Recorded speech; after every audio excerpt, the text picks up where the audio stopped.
ভোটের হাওয়া উঠতেই একেবারে বলা যায় যেন হুমকি হুঁশিয়ারির ফুলঝুরি। কেন বলছি জানেন? কারণটা হচ্ছে কখনো রাজ্যের বড় নেতা মন্ত্রীতে, কখনো চুনুপুটি, লাগাতার বেলাগাম। কিন্তু এদের বিরুদ্ধে কেন কোনো ব্যবস্থা নেয় না রাজ্য সরকার, সেটা সবচেয়ে বড় প্রশ্ন।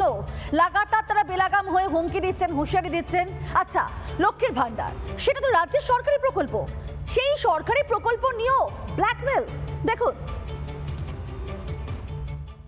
জোড়া ফুল ছাড়িয়া যদি পদ্ম ফুলের কথা বলেন, রান্নাঘরে তালা লাগানো হবে, ওই তালা খুলবে না। এবারে যদি এই বুথ হারে, এত মায়ের আছে, ভাইয়ের আছে, পরিষ্কার ভাবে বলে দিচ্ছি, লক্ষ্মীর ভান্ডার থেকে টাকা বাদ হয়ে যাবে। ভোট আসতেই বাজার গরম করতে নেমে পড়েছে তৃণমূলের মাথা থেকে লেজা।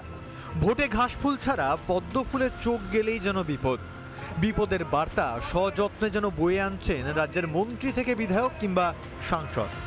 উত্তরবঙ্গ উন্নয়ন মন্ত্রী ঠিক কি বললেন জানেন?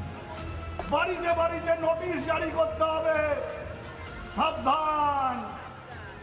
জোড়া ফুল ছাড়িয়া যদি পদ্ম ফুলের কথা বলেন, রান্নাঘরে তালা লাগানো হবে, ওই তালা খুলবে না। নিজের রান্না নিজে রাঁধিয়া খাবেন। মন্ত্রীর আস্ফালন তো দেখলেন, এবার শুনুন তৃণমূলের কুচো নেতা কি বলছেন। আগামী বিধানসভায় এমন সার্ভে তৈরি করবে সরকার, লক্ষ্মীর ভান্ডার বন্ধ হয়ে যাবে, বন্ধ হয়ে যাবে রেশনের চাল, বন্ধ হয়ে যাবে ঘরের টাকা। বুথ ধরে ধরে সার্ভে করে টাকা সব বন্ধ করে দেবে, তখন আমারও কিচ্ছু করার থাকবে না। এবারে যদি এই বুথ হারে, এত মায়ের আছে, ভাইয়ের আছে, পরিষ্কার ভাবে বলে দিচ্ছি, লক্ষ্মীর ভান্ডার থেকে টাকা বাদ হয়ে যাবে। মানেটা স্পষ্ট, 15 বছরে রাজ্যের উন্নয়নের খতিয়ান নয়, বরং ভোট চাইতে ভরসা, গুন্ডামি আর হুমকি। ভাঙড়ের বুকে দাঁড়িয়ে তো ঠিক একই হুমকি দিয়েছিলেন শওকত। আমাদের এই ভাঙড় থেকে 3টে অঞ্চল আমরা হেরে গিয়েছিলাম। আমাদের সরকার সেই 3টে অঞ্চলের ঘরটাকে পুরোপুরি বন্ধ করে দিয়েছে। আমরা বলছি টাকা আমরা বন্ধ করে দিয়েছি, যদি হিম্মত থাকে বাপের বেটা হও, সেই টাকা নিয়ে নাও। আর সিএমআর থেকে যে ঘর এসছে, সেই ঘর একবার ছাড়াই বাছাই করে তৃণমূল কংগ্রেসের কর্মীরা পাবে, এটা তাদের অধিকার, এটা কিন্তু আপনারা মাথায় রাখবেন। অবশ্য লক্ষ্মীর ভান্ডার নিয়ে তৃণমূলের এই ব্ল্যাকমেল তো নতুন নয়, ক্রমশই সেই ট্রেন্ড চলছে।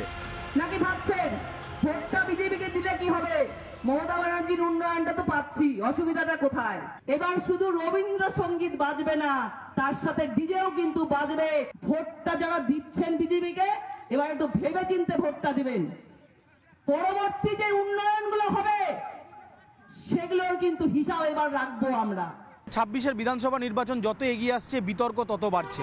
এই লক্ষ্মীর ভান্ডারের প্রকল্প নিয়ে বিতর্ক শুরু হয়েছে, কারণ সামনেই নির্বাচন।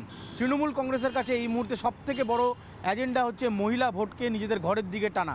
তাই লক্ষ্মীর ভান্ডারের মতন প্রকল্প সামনে এনে মহিলা ভোটকে নিশ্চিত করতে চাইছে তৃণমূল কংগ্রেস। তৃণমূলের হুমকি হুঁশিয়ারির সমালোচনায় সুর চড়িয়েছে বিজেপি। ওনারা ভাবেন সরকারি অর্থ, এই পশ্চিমবঙ্গটা ওনাদের পৈতৃক সম্পত্তি, আর সেই পৈতৃক সম্পত্তিকে ওনারা ওনাদের মতন ব্যবহার করবে। আমি তো বলবো যে তৃণমূল কংগ্রেসের এরকম অসংখ্য মানুষ আছেন যারা এনাদের দ্বারা প্রতারিত হয়েছেন। মানুষের স্পন্দন হচ্ছে তৃণমূল কংগ্রেসের বিসর্জন 2026-এ, সেই ডাক এখন ঘরে ঘরে পৌঁছে যাচ্ছে। জেলায় জেলায় হয় দুর্নীতি, না হলে তৃণমূলের হাতিয়ার হুমকি, গুন্ডামি। এইভাবে ভোট জিততে চান মাননীয়া? মানুষের ট্যাক্সের টাকায় প্রকল্প, অথচ মানুষকেই হুমকি। কেন কোনো ব্যবস্থা নিচ্ছে না দল? নাকি মানুষকে ভয় দেখাতে নির্দেশ আসছে ওপর মহল থেকেই? রিপাবলিক বাংলা।